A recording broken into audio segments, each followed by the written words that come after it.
할렐루야. 2021년 새해를 시작하는 우리 모든 성도들의 가정에, 또 가족 식구들 한 사람 한 사람 모두에게 삶의 행복이 넘치기를 간절히 축원합니다.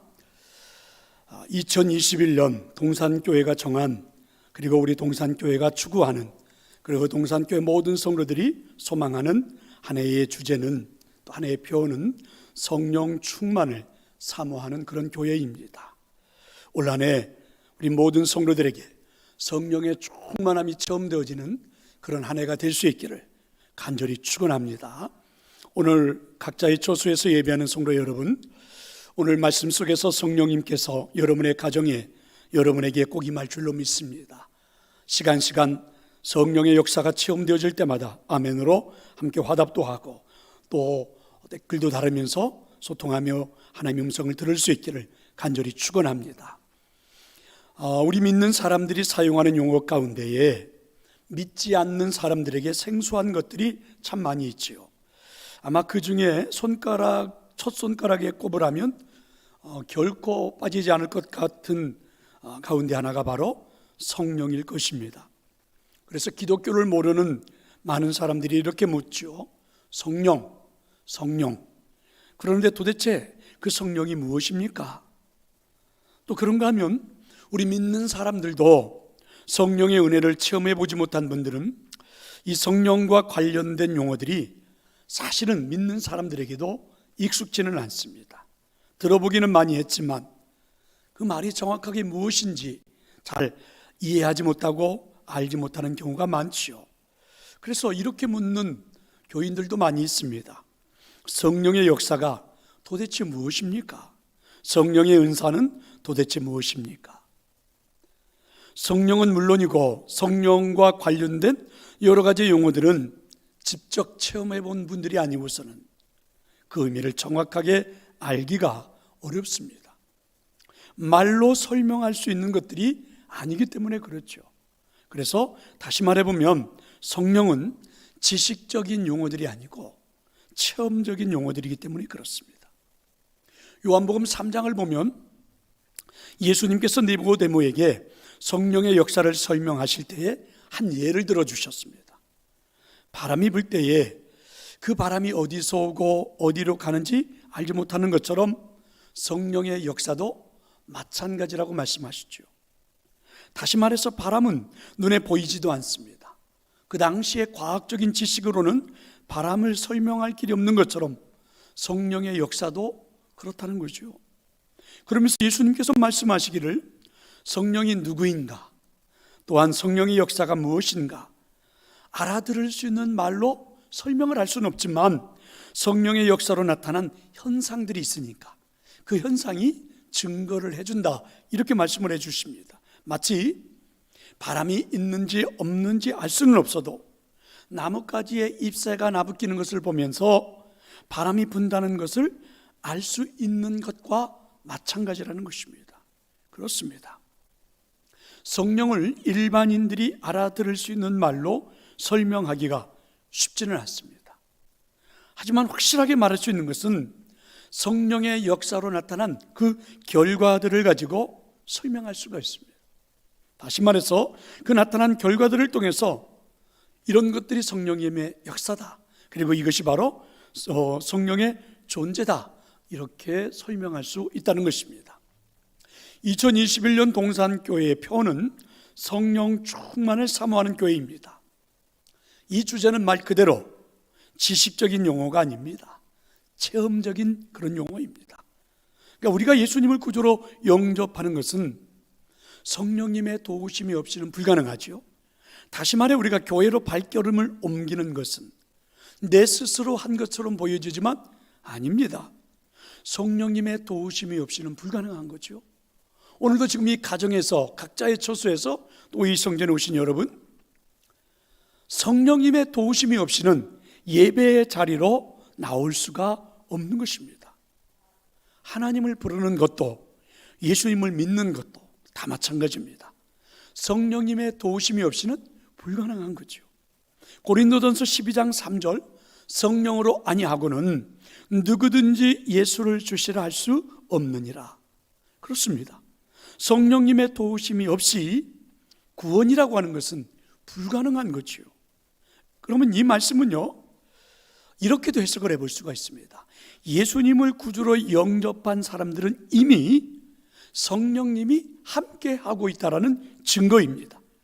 오늘 이 예배 자리에 서 있는 것은, 오늘 예배 자리에 각자의 처소에서 성도들이 모여 있는 것은 바로 성령님께서 나와 함께하고 있다는 증거입니다. 믿으시기를 축원합니다. 믿으시는 분들은 아멘을 하고 화답 한번 해보십시다. 그러나 여러분, 성령님은요, 꼭 알아야 할 게 있습니다. 우리와 같은 인격이 있습니다. 다시 말해서 우리와 같은 감정도 있고 나와 같은 지적인 사고가 있어서 그 성령님이 알 수 있고 느낄 수 있다는 거죠. 내가 하나님을 좋아하는지, 정말 예수님을 좋아하고 있는지, 내가 어느 정도로 좋아하고 있는지 성령님이 알 수 있다는 것입니다. 내 감정이 느끼듯이 성령님도 나와 이런 교감이 가능하다는 것이죠. 그래서 예수님은 거듭거듭 제자들에게 부탁을 했습니다. 누가복음 24장 49절에 보니까 볼지어다 내가 내 아버지께서 약속하신 것을 너희에게 보내리니 너희는 이로부터 능력으로 입혀질 때까지 이 성에 머물라. 요한복음 14장 16절은요, 내가 아버지께 구하겠으니 그가 또 다른 보혜사를 너희에게 주사 영원토록 너희와 함께 있게 하리니. 그렇습니다. 성령님은 우리와 이렇게 함께 하시는 것입니다. 이건 하나님의 약속이었어요. 하나님의 약속이니까 그대로 이루어진 것입니다. 그렇다면 중요한 것은 이제 내 안에 임재하고 계시는 성령님이 나와 교감이 가능하게 할 수 있겠느냐, 이런 것이죠. 그런데 성령님과 나와의 교감은 사모하는 마음이 절대적으로 필요한 것입니다. 성령님을 좋아하는 마음이 있어야 되겠죠. 성령님을 조금 더 나아가서 기다리는 마음이 있어야 되겠죠. 성령님을 정말 필요로 하는 마음이 있어야 하는 것입니다. 내주하는 것은, 내 안에 성령님이 내주하고 있는 것은 의심할 필요가 없지요. 눈에 보이지 않아도, 손에 잡히지 않아도 마치 바람이 부르는 것처럼 이미 내주하고 있는 건 사실입니다. 그런데 그 성령님과 내가 감정적으로, 지적으로, 이성적으로 교감하고 느끼고 역사할 수 있는 것은 나에게 반드시 그렇게 필요로 하는 마음이 있어야 된다는 거죠. 사모하는 마음. 그러면 재미있는 것은 우리가 정말 성령님을 원하고 있는 것일까? 성령님과 교감하는 것을 정말 내가 원하고 있을까? 성령님이 내주하고 있는 건 의심할 바 없지. 그럼 중요한 점검이 필요해요. 나부터 점검해 보는 겁니다. 내 마음부터, 내 자신부터 한번 점검을 해보는 거예요. 내가 그만큼 성령님을 정말 원하고 있는지. 그래서 우리들의 신앙생활을 생각해 보면 어떨까요? 자, 이 시간 말씀을 들으면서 한번 솔직하게 자신을 한번 들여다보면서 대답해 보시면 좋겠습니다. 하루 24시간 내내 성령님이 나와 교감하시기를 원하는 걸까? 성령님께서 내 삶에서 동행하는 것을 나는 진짜 꼭 필요로 하고 있는 것일까? 원하는 분들, 진짜 그렇게 믿는 분들은 아멘을 하셔야 합니다. 조금은 좀 말이 좀 그렇긴 한데 그래도 뭐 솔직한 표현을 한번 해보고 싶어요. 왜냐하면 그런 때가 있을 때니까. 술자리에 있는데도 성령님이 내와 함께 하시면 좋겠다고 생각하는가? 막 부부싸움이 벌어졌어요. 어쩌면 오늘 아침도 부부싸움을 한 분들이 있을지도 몰라요. 부부싸움이 한창일 때 이 자리에 성령님이 함께 계시기를 원하는 걸까? 성령님이 내 옆에 계시면 그렇게 기분이 좋을 수 없다고, 너무너무 좋다고 고백할 수 있는가? 성령님이 느껴지지 않으면 나는 우울한 마음을 금할 길이 없어요. 이렇게 고백하고 있는 것일까? 그러니까 이런 말씀들을 놓고 생각해보고 내 자신을 점검해보면 우리가 성령 충만을 원하는 것 같지만 사실은요, 이 표현이 어떨지 모르겠습니다. 선택적인 성령 충만을 원하고 있는 것은 아닐까? 그러니까 우리가 성령님의 존재를 믿기는 하지만 교감하는 것을 그렇게 원치는 않았다, 이런 말이 아닐까요? 사실 우리는 필요할 때만 성령님이 동행해 주시기를 원하는 것은 아니었을까요? 예를 들면 큰 시련이 찾아왔을 때, 막 나 혼자인 이 일을 감당할 수가 없을 때, 또 막 교회에서 성도들이 함께 연합해서 막 기도할 때, 뭐 이런 때는 좀 성령님이 필요한 것 같지요. 성령님이 좀 도와주셨으면 좋겠지요. 그런데 사실은요, 성령님의 임재가 느껴지지 않으면 견딜 수 없어 해야 되는데 그렇지도 않습니다. 내 삶에서 성령님이 없어도, 내 삶에서 성령님의 임재가 체험되지 않아도 그렇게 크게 아쉬움이 별로 없어요. 다르게 말해보면 성령님 없이도 그냥 살만하다는 이야기입니다. 이때 나타나는 현상이 성령님도 이와 같은 우리의 감정을 느끼고 있다는 겁니다. 이런 우리의 마음을 아신다는 거예요. 이미 예수님을 영접할 때에 성령님이 나와 함께 내주를 하셨고 나와 함께 동행을 시작했지만, 내가 그렇게 원하지 않기에, 성령님도 내 감정을, 내 마음을 알고 있기에, 그죠? 우리가 체험할 수 없다는 겁니다. 임재를 느끼지 못한다는 거죠. 심지어는 성령님이 계신지조차도 우리가 인식할 수 없다는 거예요. 체험할 수 없다는 겁니다. 그게 오늘 말씀이에요. 그런데 정말 우리가 안타까운 것은요, 성령님의 도움을 전혀 받지 못한 채 살아가고 있다는 겁니다. 성령님의 가장 중요한 역할이 무엇입니까? 보혜사, 돕는 자가 아니십니까? 진짜 우리를 돕고 계시는 그분인데, 그런데 우리가 그 성령님이 나와 함께 동행하는 것에 대한 필요성, 그런 뜨거운 감정, 그런 뜨거운 마음, 이런 것들이 없으니까 성령님도 내게 그런 교감이 이루어지지 않는다는 거죠. 그래서 우리는 성령님을 정말 느끼고 싶습니다. 체험하고 싶습니다. 함께 동행하는 것을 체험하고 싶습니다. 어려움 속에서는 도움을 받고 싶습니다. 더 중요한 것, 성령님과 늘 교감하고 싶습니다. 그것도 내 가슴을 가득 채우는 느낌, 내 감성을, 내 감정을 풍성하게 하는 느낌, 그런 성령의 충만함, 그게 바로 성령 충만을 사모하는 교회, 이게 올 한 해 동산교회 모든 성도들이 가야 할 방향이고 누렸으면 좋겠고 은혜 받기를 사모하는 말씀입니다. 여기서 중요한 것은 사모하는 것이죠. 원하는 것입니다. 필요로 하는 거지요. 모든 성도들이, 개개인이, 저는 다 이와 같은 성령의 역사를, 충만함을 체험할 수 있기를 축원합니다. 마치 청춘 남녀가 연애하듯이 성령님이 그렇게 좋아서 그런 감정의 교감이 이루어지는 그런 한 해가 될 수 있기를 축원합니다. 이렇게 성령 충만을 체험했던 교회가 있습니다. 그게 바로 예루살렘 교회입니다. 이렇게 성령 충만을 체험했던 성도들이 있습니다. 예루살렘 교회 성도들입니다. 이들에게 어떤 역사가 일어나고 있을까요? 오늘 말씀해 보니까 강한 바람 같은 소리를 들었다, 이렇게 변하죠. 자, 이제 우리 2절의 말씀이에요. 우리 다 같이 한번 가정에서도 읽어보십시다. 호련히 하늘로부터 급하고 강한 바람 같은 소리가 있어 그들이 앉은 온 집에 가득하며. 정확한 모습은 알 수 없지만 우리가 조금은 상상할 수 있을 것 같아요. 120명 초대 예루살렘 교회 성도들이 모여있는 그 마가의 다락방, 다락방 그러니까 막 작은 그런 방이 아니라 120명 정도가 모일 수 있는 공간이 됐어요. 작은 교회와 같은 곳이겠죠. 그 안에 바람이 불어온 것이 아니라 바람이 불 때 나는 소리를 120명의 성도들이 들은 거예요. 그것도 태풍 같은 소리를 들었습니다.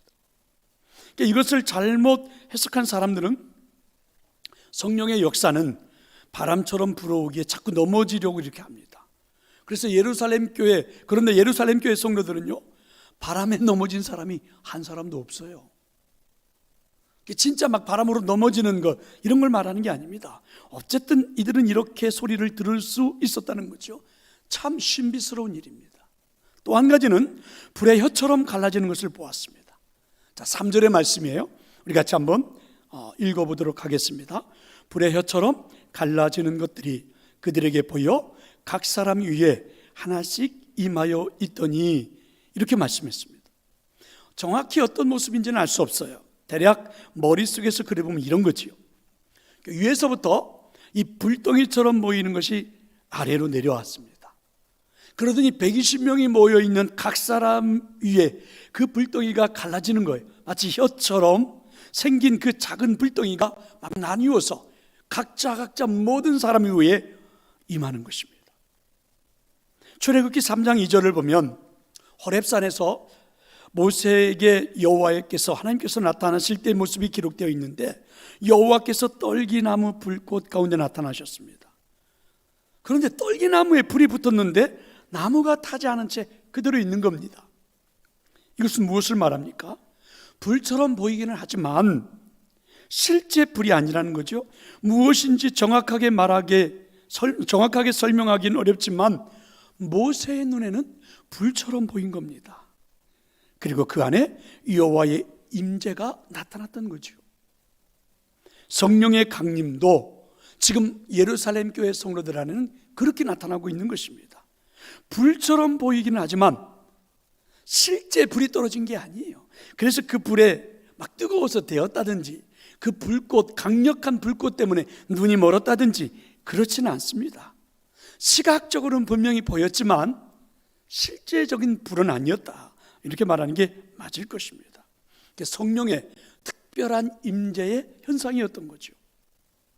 자, 이 사건 이후로 기독교 역사에서는 성령님의 임재를 표현할 때에 대부분 불로 표현을 합니다. 불 같은 성령, 불로. 그래서 우리는 성령님의 임재를 그렇게 느낄 때가 굉장히 많죠. 중요한 것은 지금 120명이 모여 있는 예루살렘 교회 그 성도들에게 이처럼 태풍 같은 소리가, 그리고 불처럼 내려오는 그 불의 모습들이 그들이 눈으로 보았고 귀로 들으면서 성령의 역사를, 성령의 충만함을 이들 모두가 다 함께 체험한 것입니다. 중요한 것은요, 성령님의 역사를 체험하면서 이게 중요한 거죠. 120명의 성도들의 그 마음마다, 감정마다, 가슴마다 성령님과의 교감이 이루어진 것입니다. 다르게 표현해 보면 느낌이 온 거지요. 눈으로 볼 수는 없지만 눈으로 보는 것보다도 더 확실하게 성령님이 느껴지는 거지요. 손으로 성령님을 잡을 수는 없지만 손으로 잡는 것보다도 더 뜨겁게 가슴이 벅차오르기 시작한 겁니다. 이게 뭔가 뭉클함이 이 초대교회 예루살렘 교회 성도들에게 나타나기 시작한 것입니다. 그러니까 성령님의 존재가 확실하게 느껴졌어요. 증거가 뭘까요? 거기 4절에 보니까 이렇게 말씀하잖아요. 성령님이 말하게 하심을 따라, 성령님이 말하라, 이렇게 그들의 마음에 뜨거움을 주니까 이들이 성령이 말하게 하심을 따라 다른 언어들로 말하기를 시작했다. 이들이 말을 했다는 거예요. 가슴마다 성령의 뜨거움을 느끼면서 말입니다. 놀라운 체험을 한 거죠. 성도 여러분, 분명히 예루살렘 교회 성도들은 성령 충만을 체험했습니다. 경험했습니다. 눈으로 보는 것처럼, 손으로 잡을 수 있는 것처럼 분명하게 느낀 것입니다. 믿으시기를 축원합니다. 물론 여러분, 오늘 2021년을 출발하는 우리 동산교회 모든 성도들에게 예루살렘 교회 성도들처럼 불처럼 아니면 바람소리처럼 이런 현상들이 우리에게 원하는 건 아닙니다. 그러나 충만하게 성령의 역사를 체험했던 예루살렘 교회 성도들처럼 우리의 가슴들이, 우리의 마음들이, 우리의 생각들이 성령의 존재함이 확실하게 체험되어지고 느껴지기를 저는 소망합니다. 뭉클하게 말입니다. 그러면요, 성경에 보니까 성령의 충만함을 체험한 예루살렘 교회 성도들에 대한 이야기가 여기서 끝난 게 아니에요. 성령의 충만함을 체험했던 그들에게 진짜 성령의 충만함이 체험되어진 것이 뭐냐? 현상들, 그 증거들을 기록해 놓았습니다. 그게 바로 사도행전입니다. 사도행전 전체를 읽어보면 그렇게 성령의 역사를 체험했던 성도들에 대한 그 증거가 분명하게 기록이 되어 있습니다. 어느 가정에서 아빠가 아들이 좀 교회를 좀 다녔으면 좋겠는데 잘 안 다녀요. 그래서 정말 그 아들을 전도하려고 열심히 해요. 하루는 이제 이 아들이 성령에 대한 이야기를 막 하니까 아들이 묻는 겁니다. 아빠, 성령이 뭐예요 도대체? 그 눈에 보이지도 않고 느껴지지도 않는데 왜 자꾸 그런 말씀을 하세요? 그러니까 이 아빠가 아들을 데리고 자기 직장으로 갔습니다. 왜냐하면 이 아빠의 직업은 전기 기사였어요. 그래서 자기가 일하고 있는 그 회사에서 발전기에서 전기를 만들어 그 회사에 전기를 제공하고 있는 그런 기술자였거든요. 그래서 이 아버지가 발전기가 있는 그곳으로 아들을 데리고 가서 아들에게 말해 주었습니다. 여기서부터 전기가 만들어지는 이게 기계란다. 그래서 여기서 전기가 만들어져, 자 한번 봐라 하고 스위치를 올렸더니 정말 이런 불빛이 막 들어온 겁니다. 아들이 깜짝 놀랐지요. 그냥 기계인 줄만 알았어요. 그런데 거기서 놀랍게 나온 전기가 이 불을 밝혀주는 겁니다. 그때 이제 이 아빠가 아들에게 설명을 했지요.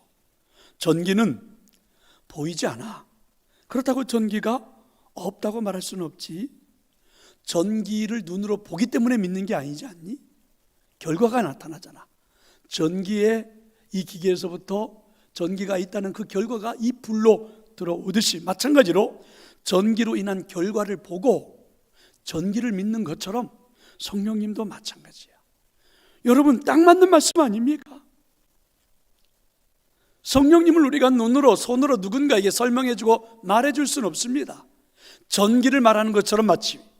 그런데 여러분, 불빛을 보고 전기가 있다라고 말해주는 것처럼 성령의 충만한 역사들을 체험했던 그 삶의 역사들을 가지고 성령님을 말해줄 수 있는 것입니다. 그게 바로 이제 사도행전에 기록된 이야기던데, 그걸 한마디로 말해보면 뭐라고 말하면 좋을까요?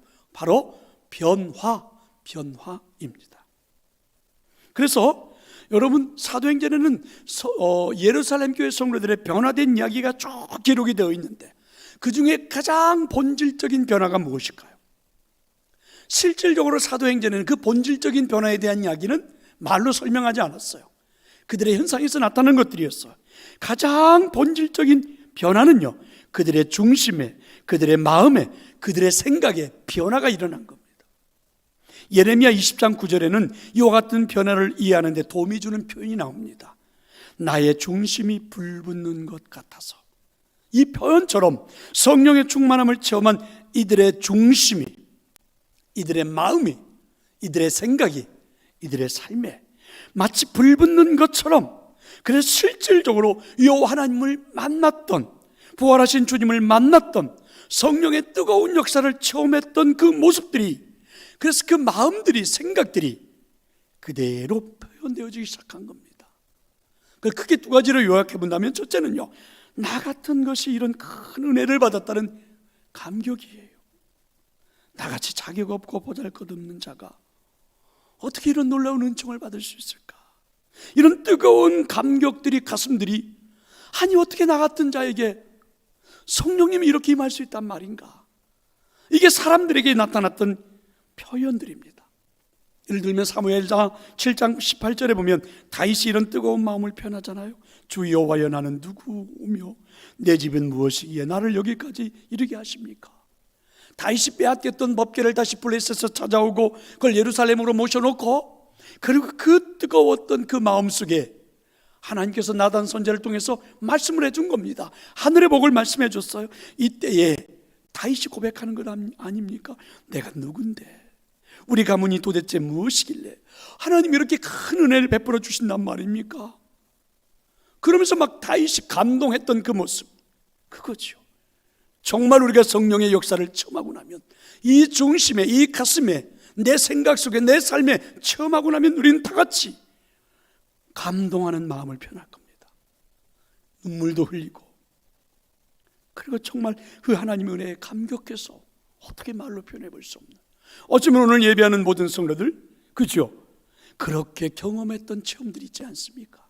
그 성령의 뜨거움을 체험해서 정말 교회만 와도 눈물이 흐르고, 하나님만 불러도 눈물이 흐르고, 그리고 하나님 때문에 숱한 어려움들이 있는데도 어떻게 나 같은 자에게, 이래서 여러분 정말 감동했던 적들이 얼마나 많습니까? 또 한 가지는요, 이런 거 아닙니까? 주를 위해 헌신하겠다는 뜨거운 결단들. 아내가 이렇게 큰 은혜를 받았는데 가만히 있을 수는 없지, 헌신자로 살아가겠다, 뜨거운 결단된 마음들이 나오지 않았습니까? 찬송가 143장에 보면 아이작 와츠 목사님이 자신의 그 감동받았던 내용을 노래로 만들었잖아요. 그래서 1절에 보면 이렇게 말하잖아요. 웬 말인가 나를 위하여 주 돌아가셨나. 그 다음에 나오는 거 보세요. 이 벌레 같은 날 위에 큰애 받으셨대. 감동하는 장면이죠. 눈물 흘리던 장면이에요.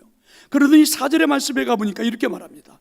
늘 울어도 눈물로써 못 갚을 줄 알아. 몸 밖에 드릴 것 없어 이 몸 바칩니다. 가만히 있을 수 없다는 거죠. 가만히 있을 수 없대요. 아무리 둘러봐도 주님께 드릴 게 없지만 이 몸 바칩니다. 자, 이런 결단들이 나타나잖아요. 성령의 역사를 체험했던, 성령의 충만함을 체험했던 사람들이 이렇게 마음이 불붙듯했습니다. 마음들이 뜨거워졌습니다. 자, 이런 변화지요. 내적인 변화가 일어난 거예요. 그래서 누구도 성령의 충만함을 부인할 수가 없어요. 정말 주님 앞에 나오기만 하면 이런 뜨거운 가슴들이 있는데 누가 성령의 충만함을 부인할 수 있단 말입니까? 그랬던 거죠. 또 한 가지는 이제 외적인 변화입니다. 내적인 변화만이 아니라 외적인 변화들은 사도행전에 쭉 기록이 되어져 있는데 다 말할 수 없으니까 그 중에 4절에 기록되어 있는 거 하나지요. 다른 언어들로 말하게 되었다. 성령이 말하게 하심을 따라 다른 언어들로 말하기 시작했다. 성령의 충만함을 체험한 성도들이 나타난 외형적인 변화입니다. 이들이요 다른 언어들을 말하기 시작했다는 거예요. 예전의 성경은 방언이라고 그랬잖아요. 그럼 여기서 말하는 다른 언어, 방언이 무엇입니까? 이 5절에 보니까 예루살렘 교회 지금 오순절 명절이거든요. 그랬더니 외국에 흩어져 살고 있는 디아스포라 유대인들이 지금 이 예루살렘을 찾아온 겁니다. 명절을 맞이해서. 이들은 각자 자기들이 살고 있는 나라들이 다 다르잖아요. 그런데 자기들이 살고 있는 나라에서 사용하는 언어들로 이 초대교회 성도들이 하는 이야기를 들었어요. 8절에 보니까 우리가 우리 각 사람이 난 곳 방언으로 듣게 되는 게 어찌미냐.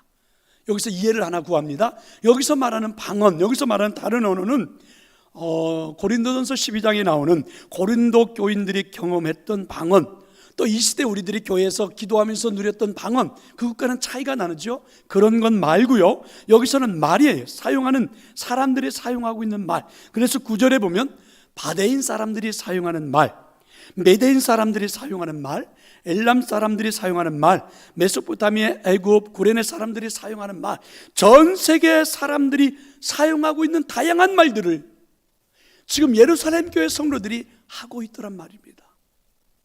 놀랍지 않습니까? 근데 여기는 의미가 담겨 있어요. 원래 하나님께서 우리 사람들을 에덴 동산에 만들어 놓았을 때 하나의 언어를 사용하게 했습니다. 그런데 창세기 11장에 보니까 바벨탑 사건 이후로 사람들이 언어가 달라지기 시작했죠. 하나님이 흩어버린 겁니다. 이들이 하나의 언어를 가지고 의사소통을 원활하게 하면서 서로 사랑하고 하나님의 뜻을 알고 행복하게 살아가기를 원했는데 오히려 사람들이요 하나의 의사소통을 하면서 언어를 가지고 살면서 하나님 앞에 죄짓고 대적하는 일들을 모의하니까 하나님이 흩어버린 겁니다. 그래서 그들이 언어를 다르게 해버린 거예요. 그 다음부터 이들이 의사소통이 되지 않으면서 흩어진 거지요. 그런데 이상하지 않습니까? 바벨탑 사건 이후에 최초로 언어를 배운 적이 없습니다. 다른 나라의 이야기를 해본 적이 없어요. 그런데 지금 예루살렘 교회 성도들이 다른 나라 사람들과 언어가 소통이 되는 거죠. 장벽이 허물어진 겁니다. 놀랍지 않습니까? 왜 그랬을까요? 이제는 성령의 강림으로 사람들이 달라졌기 때문에 그래요. 성령의 역사하심으로 사람들의 마음들이 뜨거움으로 서로 소통이 되는 마음들이 됐기 때문에 그래요. 또 한 가지는 복음을 전해야 되기 때문에. 여기서 우리가 느낄 수 있는 중요한 이유가 하나 있습니다. 성령이 충만하면 이웃과 말이 통하는구나. 성령이 충만하면 타인과의 의사소통이 원활하게 되는구나. 사실은요, 우리는 사람과 사람과의 대화가 잘 안 됩니다. 같은 한국말을 쓰고 있는데도 대화가 안 돼요. 20년, 30년, 50년씩 부부로 살았는데도 부부간의 대화가 잘 안 될 때가 있어요. 내 속으로 난 자녀인데도 내 자녀하고 의사소통이 잘 안 돼요. 한 피를 받아 형제 자매로 살고 있는데도 의사소통이 안 돼요. 우리 안에 성령님이 계시지 않으니까 그렇습니다. 그런데 여러분, 성령의 충만함이 체험되어지고 난 다음에 예루살렘 교회 성도들은 의사소통이 됐죠. 그것도 다른 나라에서 온 사람들하고도 말입니다. 그럼 여러분, 성령의 충만함이 나타나면 부부간의 대화도 되고 세대간의 변화도 되고 심지어 적들 간의 대화도 이루어지게 되고 의사소통의 길이 활짝 열리는 거죠. 얼마나 멋진 일입니까? 성도 여러분, 자, 이와 같이 성령의 충만함을 체험한 성도들에게, 예루살렘 교회 성도들에게 변화가 일어난 모습들입니다. 사도행전을 계속해서 읽어다 보면 너무너무 깜짝 놀랄 만한 변화된 모습들이 나타나게 될 것입니다. 2021년 저는 우리 동산교회 모든 성도들에게 이와 같은 성령의 충만함을 통하여 이 가슴의 뜨거운 변화, 그리고 여러분 우리들의 삶의 외적인 변화까지 체험되어지고 일어나기를 축원합니다. 틀림없이 일어날 줄로 믿습니다. 이와 같은 성령의 충만한 역사를 체험하고 싶다면 정말 우리가 눈여겨보아야 하는 단어가 하나 딱 있습니다. 사모라는 단어입니다. 사모하는 마음. 예루살렘 교회 성도들은 사모하는 마음을 이렇게 말했지요. 1절에 보니까 그들이 다 같이 한 곳에 모였더니, 다 같이 한 곳에 모였더니, 문자 그대로는 장수적인 개념을 말하기도 하지요. 이들이 예루살렘 그 있는 마가의 다락방의 한 곳에 사람들이 시퍼렇게 핍박을 하고 믿는 사람들을 죽이기 위하여 찾고 있는 그 순간 속에 그들은 그 한 곳에 모였습니다. 한 공간에 모였지요. 그런데 이것보다 더 중요한 건 그들은 다 같이 한 곳에 모였던 이 말은 마음들이 하나로 연결이 되었다는 이야기죠. 이게 사모하는 겁니다. 정말 성령의 역사가 우리에게 나타나기를 이들은 마음과 생각이 다 하나로 연결이 되어 있었다는 것입니다.